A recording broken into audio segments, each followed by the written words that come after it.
Viewers break ਤੋਂ ਬਾਅਦ ਤੁਹਾਡਾ ਸਵਾਗਤ ਹੈ ਜੀ। ਡਾਕਟਰ ਸਾਹਿਬ, ਸਾਡਾ ਪਹਿਲਾ ਮੈਸੇਜ ਆਇਆ ਹੈ ਟੈਟਲਸ ਹੂਬਲਾ ਮੈਕਸੀਕੋ ਤੋਂ ਵੀਰ ਅਮਨਦੀਪ ਸਿੰਘ ਜੀ ਦਾ। ਇਹ ਲਿਖਦੇ ਹਨ, ਮੈਂ ਪਿਛਲੇ ਕੁਝ ਮਹੀਨਿਆਂ ਤੋਂ ਲਗਾਤਾਰਤਾ ਨਾਲ ਤੁਹਾਡਾ ਚੈਨਲ ਦੇਖ ਰਿਹਾ ਹਾਂ, ਪਰ ਮੈਨੂੰ ਤੁਹਾਡੇ ਇਜ਼ਰਾਈਲ ਸੰਬੰਧੀ ਲੇ ਸਟੈਂਡ ਤੋਂ ਨਿਰਾਸ਼ਾ ਹੋਈ।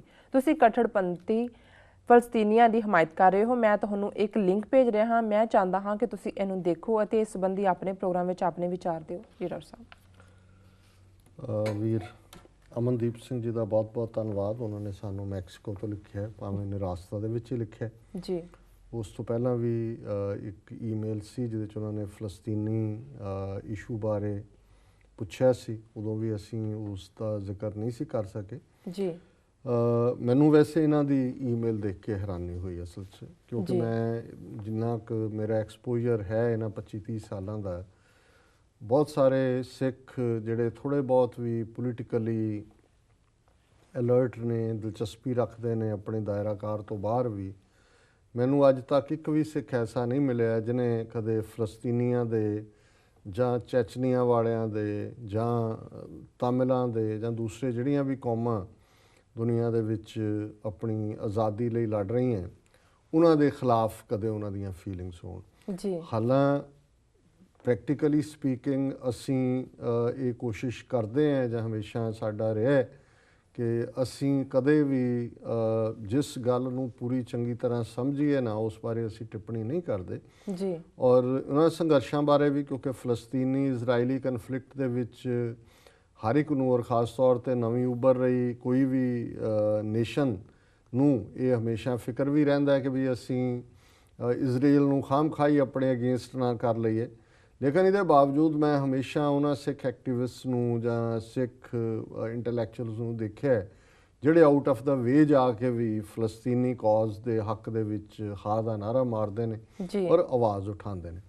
ਹਾਲਾਂਕਿ ਇਸ ਵਿੱਚ ਵੀ ਕੋਈ ਸ਼ੱਕ ਨਹੀਂ ਹੈ, ਇਸ ਗੱਲ ਦਾ ਸਿੱਖਾਂ ਨੇ ਦੁੱਖ ਮਨਾਇਆ ਸੀ ਕਾਫੀ ਕਿ ਜੂਨ 84 ਦੇ ਹਮਲੇ ਵੇਲੇ, ਕਿਉਂਕਿ ਕਾਫੀ ਲੰਬਾ ਵਕਤ ਫਲਸਤੀਨੀਆਂ ਨੂੰ ਯਾਸਰ ਅਰਾਫਾਤ ਨੇ, ਜਿਹਨੇ PLO ਬਣਾਈ ਹੋਈ ਸੀ, ਫਲਸਤੀਨ ਲਿਬਰੇਸ਼ਨ ਆਰਗੇਨਾਈਜੇਸ਼ਨ, ਅਗਵਾਈ ਦਿੱਤੀ ਸੀ ਜੀ। ਔਰ ਯਾਸਰ ਅਰਾਫਾਤ ਜਿਹੜਾ ਉਹ ਇੰਦਰਾ ਗਾਂਧੀ ਦਾ ਭਰਾ ਬਣਿਆ ਹੋਇਆ ਸੀ, ਔਰ ਜਿਨ੍ਹਾਂ ਨੇ ਜੂਨ 84 ਦੇ ਘੱਲੂਘਾਰੇ ਵੇਲੇ ਮੁੱਢਲੇ ਤੌਰ ਦੇ ਉੱਤੇ ਹਮਾਇਤੀ ਸ਼ਬਦ ਕਹੇ ਸੀ ਇੰਦਰਾ ਗਾਂਧੀ ਲਈ, ਉਹਨਾਂ ਦੇ ਵਿੱਚ ਬੇਸ਼ੱਕ ਰਸ਼ੀਅਨ ਏਜੰਸੀ ਤਾਸ ਸੀ, ਪਰ ਉਹਨਾਂ ਦੇ ਵਿੱਚ ਯਾਸਰ ਅਰਾਫਾਤ ਵੀ ਇੱਕ ਸੀ ਜੀ। ਔਰ ਜਦੋਂ ਇੰਦਰਾ ਗਾਂਧੀ ਨੂੰ ਆਪਣੇ ਕੀਤੇ ਦੀ ਸਜ਼ਾ ਅਕਾਲ ਪੁਰਖ ਨੇ ਦਿੱਤੀ ਤੇ ਫਿਰ ਉਸ ਕ੍ਰੀਮੇਸ਼ਨ ਦੇ ਵੇਲੇ ਵੀ ਜਿਹੜੀਆਂ ਉਹਦੀਆਂ ਕੁਛ ਇਮੇਜਸ ਅਰਾਫਾਤ ਦੀਆਂ, ਜਿਵੇਂ ਕੰਧ ਦੇ ਨਾਲ ਉਹ ਸਿਰ ਪਿਟਕ ਰਿਹਾ ਕਿ ਜੀ, ਉਹਨੂੰ ਹਿੰਦੀ ਮੀਡੀਆ ਨੇ ਵੀ ਲਿਖਿਆ ਜੀ ਮੂੰਹ ਬੋਲਾ ਭਾਈ ਜੀ। ਸੋ ਲੇਕਿਨ ਇਹਦੇ ਬਾਵਜੂਦ ਕਿ ਯਾਸਰ ਅਰਾਫਾਤ ਦਾ ਇੰਡੀਵਿਜੂਅਲ ਕੀ ਸਟੈਂਡ ਸੀ ਜਾਂ ਕੀ ਕਮਜ਼ੋਰੀ ਸੀ, ਜਾਂ ਉਹਨੂੰ ਕਿਉਂ ਇਹ ਗੱਲ ਦੀ ਸਮਝ ਨਹੀਂ ਆਈ ਕਿ ਵੀ ਜਿਹੜੀ ਕੌਮ ਆਪ ਸਫਰ ਕਰ ਰਹੀ ਹੈ ਜਾਂ ਜਿਹੜੀ ਲੋਕ ਇਨਸਾਫ ਮੰਗਦੀ ਹੈ, ਉਹ ਕਿਸੇ ਐਸੇ ਸਿਸਟਮ ਨੂੰ, ਤੁਹਾਡੀ ਜਿੰਨੀ ਮਰਜ਼ੀ ਕਿਸੇ ਨਾਲ ਜਜ਼ਬਾਤੀ ਸਾਂਝ ਹੋਏ ਜਾਂ ਕੋਈ ਹੋਰ ਫਾਈਨੈਂਸ਼ੀਅਲ ਫਾਇਦੇ ਨਿਕਲਦੇ ਹੋਣ, ਮੈਨੂੰ ਨਹੀਂ ਪਤਾ ਇੰਡੀਅਨ ਗਵਰਨਮੈਂਟ ਕਿੰਨੀ ਫਾਈਨੈਂਸ਼ੀਅਲ ਵੀ ਮਦਦ ਕਰਦੀ ਰਹੀ ਹੈ, ਪਰ ਇਹਦੇ 'ਚ ਕੋਈ ਸ਼ੱਕ ਨਹੀਂ ਹੈ ਕਿ ਹੁਣ ਤੱਕ ਇੰਡੀਆ ਦਾ ਸਟੈਂਡ ਫਲਸਤੀਨੀਆਂ ਦੇ ਮਾਮਲੇ 'ਚ ਹੁਣ ਤੱਕ ਹੀ 1994 ਤੱਕ, ਜਦੋਂ ਪਹਿਲੀ ਵਾਰ, ਉਦੋਂ ਤੱਕ ਈਵਨ ਇਜ਼ਰਾਈਲ ਦੇ ਨਾਲ ਇੰਡੀਆ ਦੇ ਡਿਪਲੋਮੈਟਿਕ ਰਿਲੇਸ਼ਨ ਵੀ ਨਹੀਂ ਸੀ ਜੀ। 1994 ਦੇ ਵਿੱਚ ਜਦੋਂ ਨਰਸਿਮਹਾ ਰਾਓ ਪ੍ਰਾਈਮ ਮਿਨਿਸਟਰ ਬਣਿਆ, ਉਦੋਂ ਇਜ਼ਰਾਈਲ ਦੇ ਨਾਲ ਉਹਨਾਂ ਨੇ ਜਿਹੜਾ ਡਿਪਲੋਮੈਟਿਕ ਰਿਲੇਸ਼ਨ ਬਣਾਏ, ਉਹਨਾਂ ਦਾ ਚਾਰਜ ਡੀ ਅਫੇਅਰ ਜਿਹੜਾ ਸੈਂਟਰ ਖੁੱਲ੍ਹੇ। ਸੋ ਇਸ ਸਾਰੇ ਪੀਰੀਅਡ ਦੇ ਵਿੱਚ ਭਾਵੇਂ ਉਹਦੇ 'ਚ ਕੋਈ ਇਹ ਨਹੀਂ ਹੈ ਕਿ ਇੰਡੀਅਨ ਕਾਂਗਰਸ ਜਾਂ ਉਸ ਤੋਂ ਪਹਿਲੀਆਂ ਸਰਕਾਰਾਂ ਨੂੰ ਕੋਈ ਫਲਸਤੀਨੀਆਂ ਨਾਲ ਹਮਦਰਦੀ ਹੋਏਗੀ, ਪਰ ਮੁਸਲਮਾਨ ਵੋਟ ਦੇ ਉੱਤੇ ਅੱਖ ਰੱਖਦੇ ਆ ਵੀ, ਕਿਉਂਕਿ ਜਦੋਂ ਇਜ਼ਰਾਈਲ ਫਲਸਤੀਨ ਕਨਫਲਿਕਟ ਹੈ ਤਾਂ ਉਹਨਾਂ ਨੂੰ ਹਿੰਦੁਸਤਾਨ ਦਾ ਮੁਸਲਮਾਨ ਵੋਟਰ ਵੀ ਨਜ਼ਰ ਆਉਂਦਾ ਹੈ। ਔਰ ਇਹਦੇ ਬਾਵਜੂਦ ਜੇ ਅਸੀਂ ਈਵਨ ਇਹਨਾਂ ਦਾ ਪਿਛੋਕੜ ਜਾ ਕੇ ਦੇਖੀਏ, ਇੰਡੀਅਨਸ ਦਾ ਹੋਰ ਵੀ, ਗਾਂਧੀ ਜਿਹੜਾ ਹੈ ਉਹ ਤਾਂ ਸਪੋਰਟਰ ਸੀ ਹਿਟਲਰ ਦਾ, ਔਰ ਜਿਹੜਾ RSS ਹੈ ਇਹਦਾ ਸਟੈਂਡ ਇਹੀ ਰਿਹਾ ਕਿ ਵੀ ਜੋ ਸੋਲਿਊਸ਼ਨ ਹਿਟਲਰ ਨੇ ਕੱਢਿਆ ਮਾਈਨੋਰਟੀਜ਼ ਨਾਲ ਡੀਲ ਕਰਨ ਦਾ, ਔਰ ਮਾਈਨੋਰਟੀ ਸਭ ਤੋਂ ਵੱਡੀ ਮਾਈਨੋਰਟੀ ਜਿਨ੍ਹਾਂ 'ਤੇ ਜ਼ੁਲਮ ਹੋਏ ਉਹ ਯਹੂਦੀ ਨੇ ਜੀ, ਉਹਨੇ ਕਿਹਾ ਜੀ ਇਹੀ ਹਿੰਦੁਸਤਾਨ ਦੇ ਵਿੱਚ ਵੀ ਸੋਲਿਊਸ਼ਨ ਹੈ।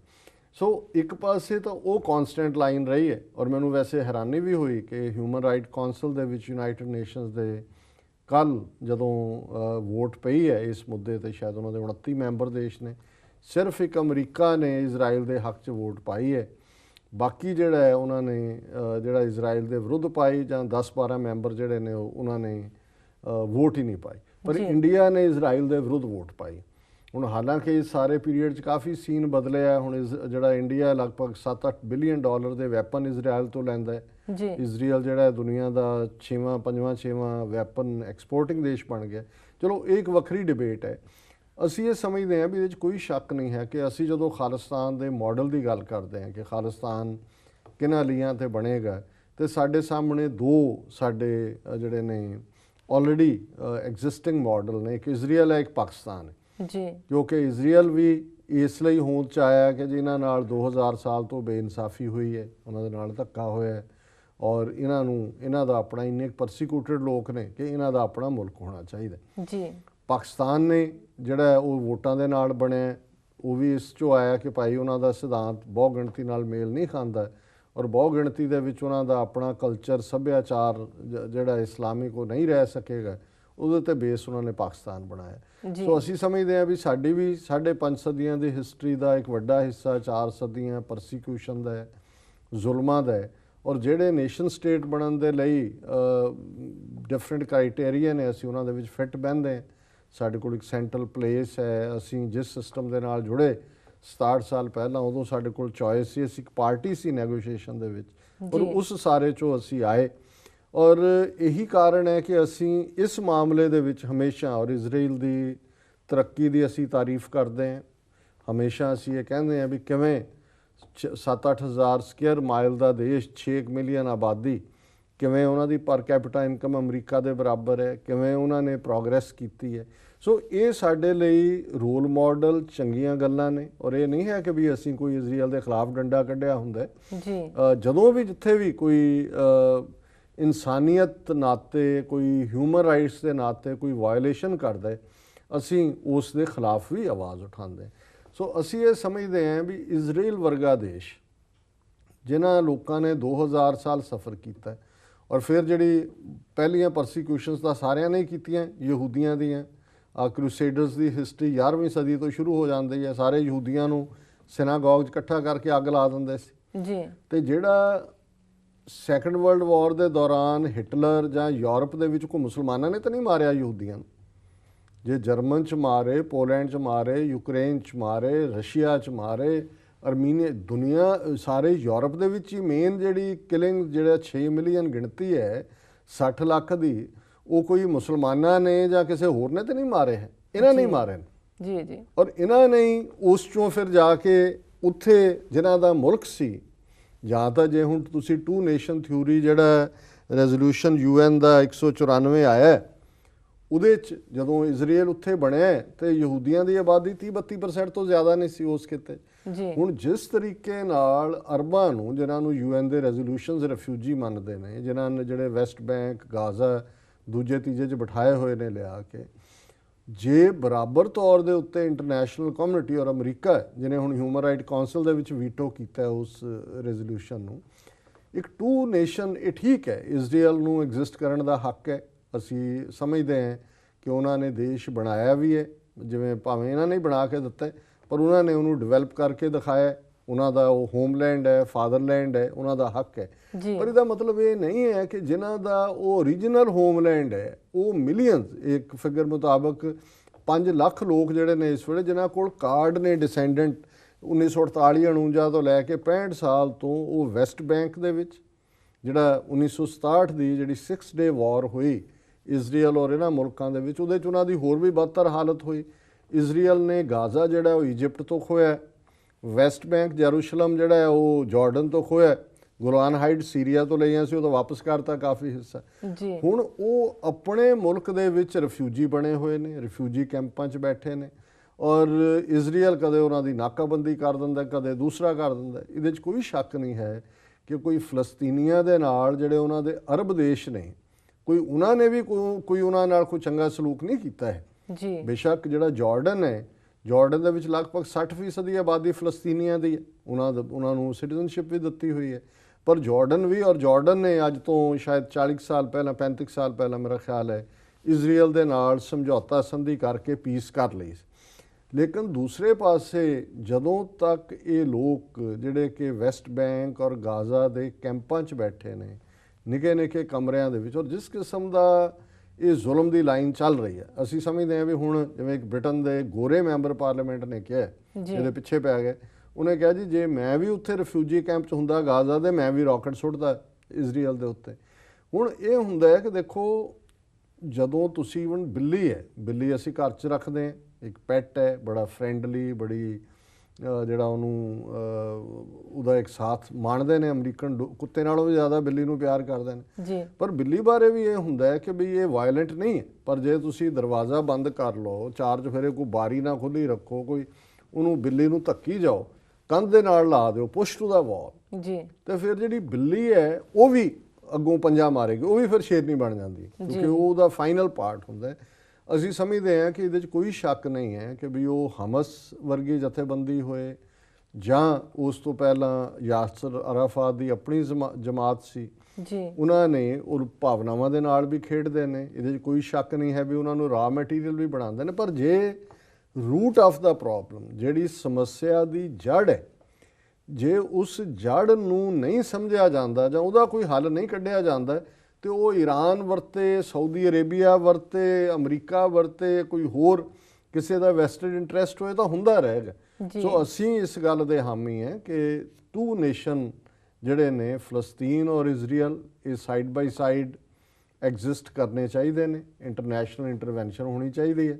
ਹੁਣ 700-800 ਬੰਦਾ ਔਰ ਜਿਨ੍ਹਾਂ 'ਚ ਬੱਚੇ ਔਰ ਬੀਬੀਆਂ ਨੇ, ਤੁਸੀਂ ਉਹ ਪਿਕਚਰਸ ਦੇਖ ਨਹੀਂ ਸਕਦੇ ਜਿਹੜੀਆਂ ਉੱਥੋਂ ਆ ਰਹੀਆਂ ਨੇ। ਔਰ ਉਸ ਸਾਰੇ ਦਾ ਨਤੀਜਾ ਇਹ ਹੈ ਕਿ ਵੀ ਅਲਟੀਮੇਟਲੀ ਅੱਜ ਜਦੋਂ ਕਿ ਅਸੀਂ ਇਹੀ ਯਹੂਦੀ ਕੌਮ ਹੈ ਜਿਨ੍ਹਾਂ ਦੇ ਉੱਤੇ ਜਦੋਂ ਜ਼ੁਲਮ ਹੋਏ ਸੈਕੰਡ ਵਰਲਡ ਵਾਰ ਦੇ ਦੌਰਾਨ, ਨਾਜ਼ੀਆਂ ਨੇ ਕੀਤੇ, ਮੁਸੋਲਿਨੀ ਨੇ ਕੀਤੇ, ਦੂਜੇ ਹੋਏ, ਤੇ ਸਲੋਗਨ ਆਇਆ ਨੈਵਰ ਅਗੇਨ, ਜੀ, ਦੁਬਾਰਾ ਕਦੇ ਨਹੀਂ, ਇਹ ਨਹੀਂ ਹੋਣਾ ਚਾਹੀਦਾ। ਪਰ ਜੇ ਹੁਣ ਉਹ ਜਿਹਾ ਹੀ ਵਰਤਾਰਾ ਜੇ ਅੱਜ ਨੇਸ਼ਨ ਆਫ ਇਜ਼ਰਾਈਲ ਆਪਣੇ ਲੋਕਾਂ ਨਾਲ ਕਰਦਾ, ਹੁਣ ਇਜ਼ਰਾਈਲ ਦੇ ਵਿੱਚ ਖੁਦ 10 ਜਾਂ 15% ਅਰਬਾਂ ਦੀ ਆਬਾਦੀ ਹੈ, ਉਹਨਾਂ ਨੂੰ ਵੋਟਿੰਗ ਰਾਈਟ ਨਹੀਂ ਹੈਗੇ, ਕਈਆਂ ਕੋਲ ਫੌਜ 'ਚ ਨਹੀਂ ਜਾ ਸਕਦੇ ਉਹ ਇਜ਼ਰਾਈਲ ਦੀ। ਸੋ ਮਤਲਬ ਅਸੀਂ ਸਮਝਦੇ ਹਾਂ ਵੀ ਪਰਸੀਕਿਊਟਡ ਜਿਹੜੇ ਲੋਕ ਹੁੰਦੇ ਨੇ, ਜਿਹੜੇ ਖੁਦ ਜ਼ੁਲਮ 'ਚੋਂ ਲੰਘਦੇ ਨੇ, ਉਹਨਾਂ ਨੂੰ ਤਾਂ ਇਸ ਗੱਲ ਨੂੰ ਯਕੀਨੀ ਬਣਾਉਣਾ ਚਾਹੀਦਾ ਜੀ ਕਿ ਉਹ ਕੁਛ ਨਾ ਕਰਨ ਜੋ ਜਿਹਾ ਉਹਨਾਂ ਦੇ ਨਾਲ ਹੋਇਆ। ਜੀ, ਪਰ ਅੱਜ ਜੋ ਕੁਛ ਇਜ਼ਰਾਈਲ ਫਲਸਤੀਨੀਆਂ ਦੇ ਨਾਲ ਕਰ ਰਿਹਾ, ਜਿਸ ਤਰੀਕੇ ਦੇ ਨਾਲ ਬਿਲਕੁਲ ਇਨਡਿਸਕ੍ਰਿਮੀਨੇਟ ਕਿਲਿੰਗ ਆ, UN ਕੰਪਾਊਂਡ ਜਿਹੜੇ ਲੋਕ ਮਰ ਗਏ, ਇੱਕ ਟੱਬਰ ਦੇ 4-5 ਜੀ ਮਰੇ, ਉਹਨਾਂ ਨੇ ਆ ਕੇ ਸ਼ੈਲਟਰ ਜਿਹੜੀ ਹੈ ਯੂਨਾਈਟਿਡ ਨੇਸ਼ਨਸ ਦੇ ਕੰਪਾਊਂਡ 'ਚ ਲਏ ਸੀ, ਉੱਤੇ ਵੀ ਆ ਕੇ ਟੈਂਕ ਦਾ ਗੋਲਾ ਡਿੱਗਿਆ, ਉਹਨਾਂ ਦੇ ਬੱਚੇ ਛੋਟੇ ਛੋਟੇ ਉਹ ਵੀ ਮਰ ਗਏ, ਉਹਨਾਂ ਦੀਆਂ ਡੈੱਡ ਬਾਡੀਜ਼ ਪਈਆਂ ਨੇ। ਹੁਣ ਇਹਨੂੰ ਕੌਣ ਜਸਟੀਫਾਈ, ਔਰ ਇਹ ਕੱਲ ਮੈਂ ਨਹੀਂ ਕਹਿ ਰਿਹਾ, ਈਵਨ ਜਿਹੜੇ ਦੁਨੀਆ ਦੇ ਵਿੱਚ ਬੈਠੇ ਹੋਏ ਸੂਝਵਾਨ ਸਿਆਣੇ ਯਹੂਦੀ ਨੇ, ਉਹਨਾਂ ਨੇ ਆਰਗੇਨਾਈਜੇਸ਼ਨ ਇੱਕ ਬਣਾਈ ਹੋਈ ਹੈ ਅਗੇਂਸਟ ਜੈਨੋਸਾਈਡ, ਉਹਨਾਂ ਨੇ ਪ੍ਰੋਟੈਸਟ ਕੀਤੇ ਨੇ। ਉਹਨਾਂ ਨੇ ਕਿਹਾ ਵੀ ਇਹ ਵਾਰ ਕ੍ਰਾਈਮ ਕਰ ਰਿਹਾ ਇਜ਼ਰਾਈਲ, ਸਾਨੂੰ ਸ਼ਰਮ ਆਉਂਦੀ ਹੈ ਵੀ ਸਾਡੀ ਐਸੋਸੀਏਸ਼ਨ ਇਸ ਮੁਲਕ ਦੇ ਨਾਲ ਹੈ ਜਾਂ ਅਸੀਂ ਇਹਨਾਂ ਦੇ ਨਾਲ ਸੰਬੰਧਿਤ ਹੈ। ਸੋ ਉਹ ਵੀ ਜਾਗਦੀਆਂ ਜ਼ਮੀਰਾਂ ਵਾਲੇ ਨੇ। ਅਸੀਂ ਇਜ਼ਰਾਈਲ ਦੀ ਐਗਜ਼ਿਸਟੈਂਸ ਦੇ ਹੱਕ 'ਚ ਹੈ। ਅਸੀਂ ਸਮਝਦੇ ਹਾਂ ਵੀ ਉਹ ਨੇਸ਼ਨ ਆਫ ਇਜ਼ਰਾਈਲ ਨੂੰ ਹੱਕ ਹੈ। ਅਸੀਂ ਉਹ ਜਿਹੜੇ ਦੂਸਰੇ ਪਾਸੇ ਐਕਸਟ੍ਰੀਮ ਨੇ ਈਰਾਨ ਦੇ ਔਰ ਦੂਜੇ ਕਿ ਜੀ throw Israel into sea and ਫਲਾਣਾ ਟਿਮਕਾ, ਅਸੀਂ ਉਸ ਦੇ ਬਿਲਕੁਲ ਵਿਰੁੱਧ ਹੈ।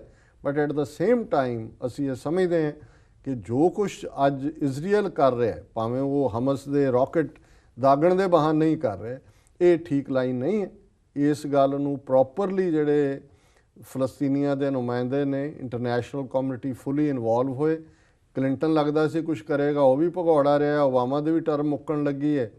ਇਹ ਵੀ ਜਿਹੜਾ ਇਹਨਾਂ 'ਚ ਵਿਲ ਹੀ ਨਹੀਂ ਹੈ ਕਿ ਵੀ ਇਹ ਉਹਨਾਂ ਨੂੰ ਜਿਹੜਾ ਬਿਠਾ ਕੇ ਇੱਕ ਟੇਬਲ ਦੇ ਉੱਤੇ ਉਹਨਾਂ ਨੂੰ ਕਹਿਣ ਕਿ ਜੀ ਦੱਸੋ, ਦੋਨਾਂ ਦੀਆਂ ਆਲਰੇਡੀ ਟੈਰੀਟਰੀਜ਼ ਥੋੜ੍ਹੀਆਂ ਬਹੁਤ ਨੇ, ਕੰਪਲੈਕਸ ਡਿਮਾਂਡਸ ਨੇ, ਇਹ ਨਹੀਂ ਹੈ ਵੀ ਇੰਨਾ ਸਿੰਪਲ ਹੈ ਜਿਵੇਂ ਮੈਂ ਕਹਿ ਰਿਹਾ ਜੀ। ਪਰ ਜੇ ਵਿਲ ਹੋਏ ਜਿੱਥੇ ਇਹਨਾਂ ਨੇ ਲਾਗੂ ਕਰਨੀ ਹੈ ਜਾ ਕੇ ਕੋਈ ਵੀ ਚੀਜ਼, ਉੱਥੇ ਤਾਂ ਫਿਰ ਆਪਣੀ ਫੌਜ ਵੀ ਲੈ ਲੈਂਦੇ ਨੇ, ਫਿਰ ਕੋਈ ਨੈਟੋ ਇਨਵੋਲਵ ਕਰ ਲੈਂਦੇ ਨੇ, ਕੋਈ UN ਦਾ ਕਰ ਲੈਂਦੇ ਨੇ।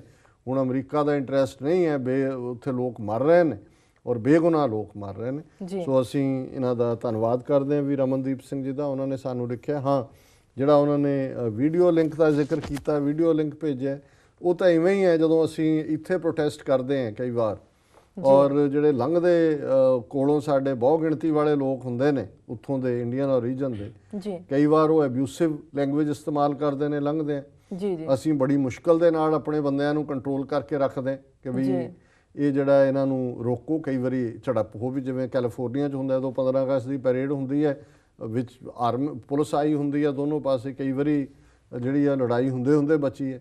ਸੋ ਇਹ ਵੀ ਜਿਹੜਾ ਇਹਨਾਂ ਦਾ ਕੈਲਗਰੀ ਜਾਂ ਦੂਜਾ ਲਿੰਕ ਹੈ ਉਹਦੇ 'ਚ ਵੀ ਉਹਦਾ ਈਵਨ ਇੱਕ ਦੀ ਹੈਡਲਾਈਨ ਹੀ ਇਹ ਹੈ ਕਿ ਉੱਥੇ ਜਿਹੜਾ ਹੈ ਪ੍ਰੋ ਫਲਸਤੀਨ ਐਂਡ ਪ੍ਰੋ ਇਜ਼ਰਾਈਲ। ਸੋ ਜ਼ਾਹਰ ਹੈ ਵੀ ਫਲਸਤੀਨੀ ਔਰ ਯਹੂਦੀ ਉੱਥੇ ਵੀ ਆਪਣੇ ਸਟੈਂਡ ਤੇ ਸਟਿਕ ਕਰਦੇ ਨੇ। ਸੋ ਇਸ ਕਿਸਮ ਦੀ ਕਿਸੇ ਇੱਕ ਅਸੀਂ ਕੰਡੈਮ ਕਰਦੇ ਹਾਂ ਵਾਇਲੈਂਸ। ਅਸੀਂ ਇਹਨਾਂ ਮੁਲਕਾਂ 'ਚ ਕੀ ਕਿਤੇ ਵੀ ਅਸੀਂ ਸਮਝਦੇ ਹਾਂ ਵੀ ਗੱਲਬਾਤ ਨਾਲ ਸੋਲੂਸ਼ਨ ਨਿਕਲਣਾ ਚਾਹੀਦਾ, ਪਰ ਕਿਸੇ ਇੱਕ ਅੱਧੀ ਚੀਜ਼ ਨੂੰ ਆਧਾਰ ਬਣਾ ਕੇ ਤੁਸੀਂ ਮੁੱਢਲੇ ਤੌਰ ਦੇ ਉੱਤੇ ਜਿਨ੍ਹਾਂ ਦਾ ਮੁਲਕ ਹੈ ਫਲਸਤੀਨ ਜੀ ਉਸ ਨੂੰ ਉਹ ਆਪਣੇ ਘਰ ਦੇ ਵਿੱਚ ਜਿਹੜੇ ਬੇਗਾਨੇ ਨੇ ਔਰ ਅੱਜ ਦੇ ਨਹੀਂ 70 ਸਾਲ ਹੋ ਗਏ ਨੇ 65-66 ਸਾਲ 1948 ਤੋਂ ਲੈ ਕੇ। ਜੀ ਸੋ ਅਸੀਂ ਇਹਨਾਂ ਦਾ ਫਿਰ ਵੀ ਧੰਨਵਾਦ ਕਰਦੇ ਹਾਂ ਵੀ ਉਹਨਾਂ ਨੇ ਸਾਨੂੰ ਲਿਖਿਆ। ਜੀ ਡਾਕਟਰ ਸਾਹਿਬ ਇਸ ਤਰ੍ਹਾਂ ਲੈਣੇ ਬ੍ਰੇਕ। ਵਿਊਅਰਸ ਵਿਚਾਰਾਂ ਦਾ ਸਿਲਸਿਲਾ ਇਸ ਤਰ੍ਹਾਂ ਚੱਲਦਾ ਰਹੇਗਾ। ਮਿਲਦੇ ਹਾਂ ਛੋਟੇ ਬ੍ਰੇਕ ਤੋਂ ਬਾਅਦ।